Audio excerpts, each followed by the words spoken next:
Heyo, I'm Ash. I'm an artist with a mind full of thoughts that don't always come out the way I want them to, so I let my art do the talking. This is my actual first YouTube video. So I've been playing Dandy's World a lot lately, and I realized the Christmas tunes are gonna be gone soon. And I'm like, no! These little holiday heroes need some love before they disappear. So I thought, why not draw them as humans? When I first saw them, they immediately made me think of a family all enjoying Christmas together. And honestly, who doesn't want to see that? So regardless of their lore, I'm gonna base their human designs on them just being a big, happy Christmas family. Alright, the first Christmas tune that caught my eye is Bobette, or Bobette? I don't know. So here's how I thought she would look like as a human. This was my first impression of her before I found out about her lore, so don't come at me with those pitchforks. Seriously, put them down. I see you. Bobette the Bauble is basically Christmas weaponized. She's all about spreading holiday joy whether you want it or not. The game straight up says she's the festive spirit of Dandy's World, which sounds cute until you realize that means she never stops being festive. Ever. You could be running for your life and she's just there, humming jingle bells like you aren't about to get permanently unalived. Her special ability, Precious Packaging, lets her transform into an invincible gift box for 8 whole seconds. That's perfect for hiding in plain sight when danger strikes. Because what's more terrifying than a killer? A sentient Christmas present watching your every move. Now, she's not the fastest or the stealthiest, but she's got stamina. She keeps going and going and going. Kind of like that one aunt who won't stop telling stories at Christmas dinner, even though everyone's trying to leave. Bobette is that mom. You know the type. First one to buy Christmas gifts probably in July, and if you dare put up the tree after December 1st, she's already judging you. She has an advent calendar that must be followed to the letter, and if you forget a day, oh, you'll regret it. She's tall because, well, she has to be. Someone's gonna put that star on the tree, and she refuses to ask for help. Her whole vibe is comfort and coziness, pajamas all day, slippers so soft they might actually be alive, and a pair of oven mitts always on standby because Christmas cookies wait for no one. She's always got sweets on hand, candy canes, homemade fudge, those weird little peppermint chocolates nobody actually likes. She doesn't care. You will take one. It doesn't matter if you like sweets. If she has deemed you worthy, you're getting a sugar rush whether you want it or not. Her short hair looks like an apple because, duh, she's a Christmas bauble. It's festive. It's cute. It's a little unsettling because how does someone's hair naturally look like a fruit? No one knows. But don't be fooled by the warm, motherly vibes. Bobette has seen things. Try skipping Christmas around her. Try telling her, I'm not really in the holiday mood this year. She will show up at your house. She will decorate your living room. You will wear the Santa hat. You will drink the hot cocoa. There is no escape. She's the ultimate Christmas mom. Loving, generous, and just a little bit terrifying. But hey, if you embrace the holiday spirit, she's your best friend. If not, well, let's just say people who don't like Christmas have a mysterious way of disappearing around her.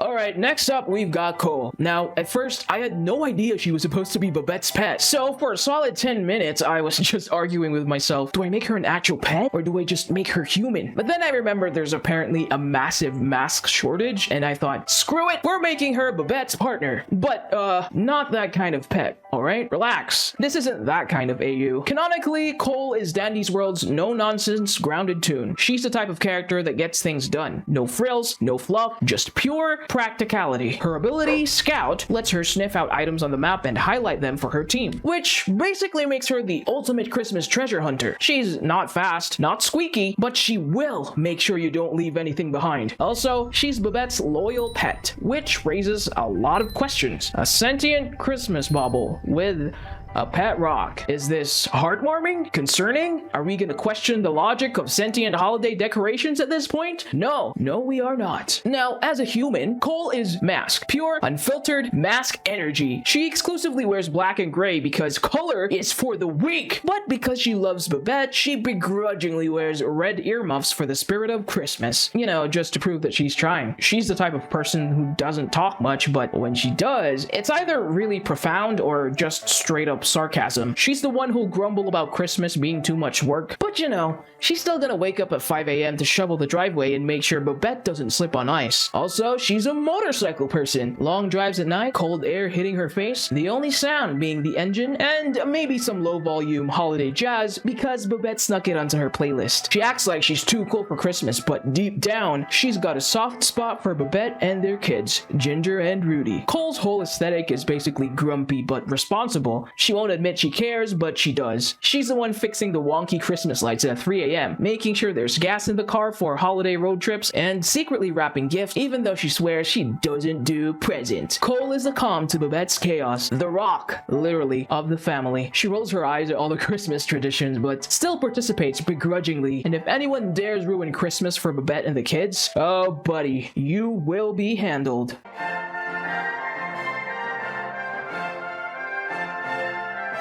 Alright, next up we've got Ginger, and honestly, I barely had to think about this one. She's literally just herself, but not a cookie. That's it. That's the whole transformation. No existential crisis, no deep debate, just a regular human girl who isn't made of baked goods. So, canonically, Ginger is Dandy's World's sweetest little healer. She's shy, thoughtful, and always there to patch you up when things get rough. Her ability, baked with care, lets her literally hand out hearts to teammates, giving them extra life, which is adorable, but also kind of dark when you think about it. Like, where's she getting these hearts? Did she bake them herself? Are they her own? I have questions. She's not the fastest, but she's sneaky, which means she's the kind of person you don't notice until she saved your life. You're out here running for some nightmare fuel and boom! Suddenly, you're healed. Mysteriously, like a Christmas miracle. As a human, Ginger is basically that kid. The one who's too shy to ask for extra ketchup, but would literally work a part-time job just to buy her friends and family Christmas presents. She's the type to give the most thoughtful gifts like, oh yeah, I remembered you mentioned this one obscure thing 3 months ago, so I got it for you. She's quiet, but she cares a lot, like too much. She'll stress over what to get you, wrap it perfectly, then panic when you actually open it, because what if you don't like it? She's super close to her little brother Rudie. They play Minecraft and Roblox every weekend, and if you try to mess with him, oh buddy, you're gonna see the quiet kid go feral. Her vibe? Imagine if Vaggie from Hazbin Hotel had Charlie's color palette. That's literally what she looks like. When I showed her design to a friend, they took one look and said, oh yeah, that's exactly what's happening here. She's also frosting obsessed. Baking is therapy for her. Bad day? Make cookies. Stressed? Make cupcakes. Overthinking? Every interaction she's ever had since birth? Boom! Gingerbread house. It's her coping mechanism. And honestly, same. She might be soft-spoken, but she's the emotional glue of the family. The type of kid who acts like she's fine, but is actually running on 4 hours of sleep because she was up all night making handmade Christmas cards. She cares, okay? Maybe too much.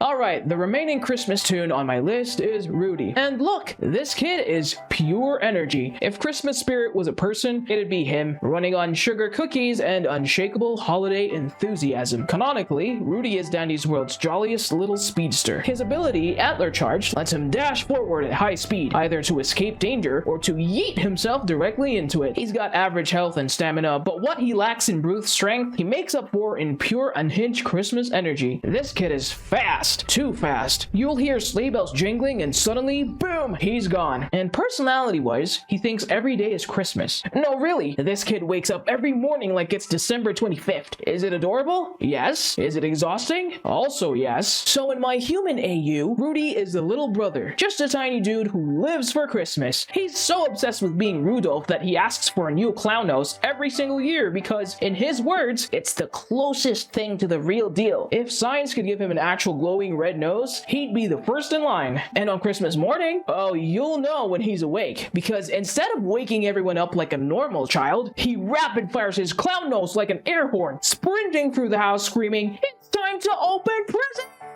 He is the human embodiment of chaos, but in the most festive way possible. This kid is so dedicated to Christmas, he fully believes his training to be one of Santa's reindeer. Like, he genuinely thinks that if he gets fast enough, one day he'll be on a sleigh, delivering presents across the world. He's probably out here timing his sprints with a stopwatch, calculating how fast he'd need to go to reach every house in one night. His whole personality is just wholesome Christmas mischief. He's the kid who starts playing Jingle Bells in October, refuses to wear anything that isn't person, holiday themed, and somehow has infinite energy. He's also the one who eats way too much candy before bed, then sprints around the house at 2 a.m. like a menace. Bobette encourages his Christmas obsessions, obviously, but Cole? She's so tired. She's so tired. But she still lets him sit on her motorcycle and pretend it's Santa's sleigh, because at the end of the day, he's the baby of the family and everyone low-key loves his ridiculous energy. Rudie is just a little guy, okay? Pure, unfiltered Christmas magic. And if anyone dares to ruin the holiday for him, oh, you're done. Ginger will glare at you, Cole will end you, and Bobette, she'll just politely handle it. But trust me, you will regret it.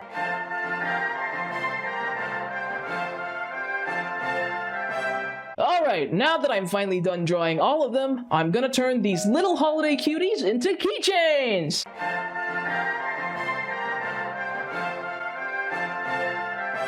Aw, cute! Nothing says I love Christmas like a keychain that you can take everywhere, whether it's their human versions or their Toon counterparts. Yup, I made keychains of both! Oh, and I also added their Toon versions to my water bottle because who wouldn't want to carry around a group of Christmas fanatics all day? If you want to see the madness behind those designs, check out the shorts I uploaded where I made them. And that's a wrap on today's art journey. I hope you enjoyed seeing these Toons turned into humans, then turned into keychains as much as I did making them. Don't forget to like, comment, and subscribe if you want to see more fun projects and maybe even more questionable art decisions. Also, let me know in the comments which of these characters is your favorite or if you'd totally rock one of these keychains yourself. Until next time, stay awesome, keep drawing, and enjoy the process. See ya!